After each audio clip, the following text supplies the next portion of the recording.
events are extremely important because it advertises all that Africa has to offer. And coming from the United States, I know one of the issues is familiarity with the different countries, the distinctions, and the opportunities. So an event like this really brings out the opportunity in Africa. All right, then I understand you just signed an MOU with the African Development Bank, and I would like to understand what shape that is taking and what is you hope to achieve with that MOU. So just today we signed the MOU. We're big believers in working with allies and partners. And I will say the president of the African Development Bank and I have formed a personal relationship. We also believe in the same principles. We believe in a strong, self-sustaining Africa, and we want to invest in that. That's a critical foreign policy item of the United States. So does ADB. And so you'll see us co-investing quite a bit, and the MOU, this agreement between us, is the start of a major relationship.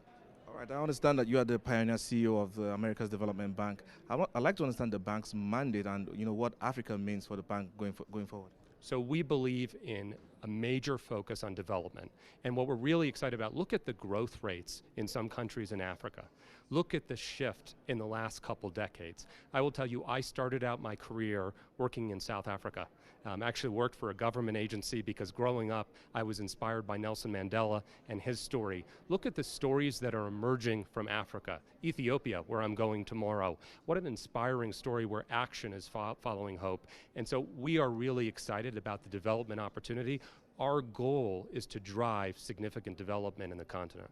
Yeah, because when you look at the continent, you look at the human capital indices, quite a number of issues around that sector, and we like to see that growing. I understand. I saw your background. You have some issues with doing healthcare. I'd like to know what if that's going to be one of the pipeline projects you're going to be looking at, healthcare projects in Africa. Healthcare is a critical area, and I will say you can decide in these things to see the glass half empty or half full. And so let me give an example. Unemployment among youth in Africa. That's an issue, but it's also a great opportunity. When I was at my private business, I had an individual in Africa develop our logo. We didn't go with a US-based firm because there was that talent. In today's global environment, how can we turn on all of those youth that are unemployed and harness what is a huge resource of Africa, which is their human capital and their young human capital? Because when you look at the youth, a lot of people see it as a two-edged, double-edged sword. It could be a positive for the continent or a disaster if things are not looked in. But I'd like to understand what your program for the youth will be in the near future. So I'll give you specific examples, and the way I think about our investment strategy, there are big infrastructure projects, and we'll pursue those, ports, pipelines, et cetera, but I don't want to lose sight of getting dollars direct to young entrepreneurs. And so we have a number of programs. I'll give you an example. We did a program in Uganda where we're giving financing to taxi drivers because otherwise they were in a constant cycle of debt. We've got programs where we're getting direct dollars to women entrepreneurs throughout the continent. These programs in the immediate are just as important as the big infrastructure projects, and we have $60 billion now to invest, and that's not even counting our allies. When I look at our allies, the UK, the Japanese, the ADB, together we have significant capital to drive, and so we'll be hitting all of these infrastructure as well as getting dollars direct to entrepreneurs. $60 billion, that's quite impressive, and I'd like to know what that would mean for your Africa portfolio, especially how that will move the needle for trade between the US and Africa. Africa is our biggest area of investment right now. I've already got over $1 billion. You're going to see a focus there. And one thing I will say is the President of the United States likes to focus on our friends. And there are countries here that are taking the right step to being strong, independent nations. We see that, and you will see a focus on our friends. But there's a perception issue on Africa, because earlier at the beginning of this forum, we heard the Rwandan president talk about the fact that African government needs to do more to, make the environment conducive for business. I'd like to know from this where you sit as an international, the development finance institution. I'd like to know what the areas you see need more improvement in Africa. I think he's right, the Rwandan president, and I do think it's important that countries drive a lot of these things. We're there to support, but ultimately it's the sovereign responsibility of countries to step forward, and I think that's important. I think our job can be in helping to develop those projects. And so when I look at all of the money that's on the sidelines, I have trillions of dollars in asset management in the United States, and we're just helping them to learn about the opportunity in Africa. Again, I want to note some of the growth rates. You're looking at 7, 8, 9% growth rates in certain countries.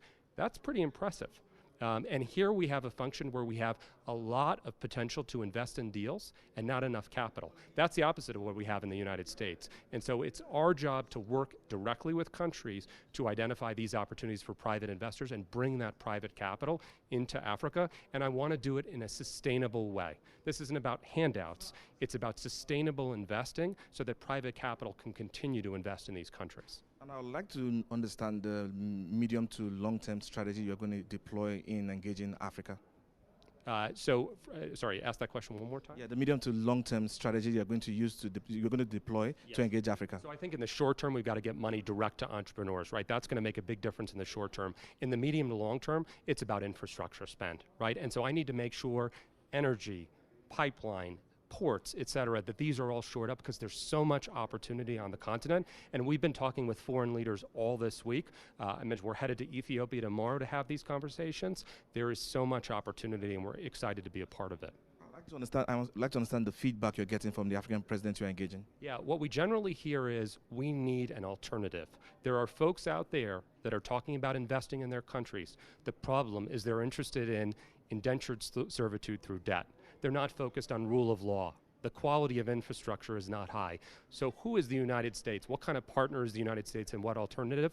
We are for countries that are interested in transparency, rule of law. We're interested in empowering the local workforce. I'm not going to bring thousands of people from the United States to come into a country. I want to empower their workforce. I want to respect their environment.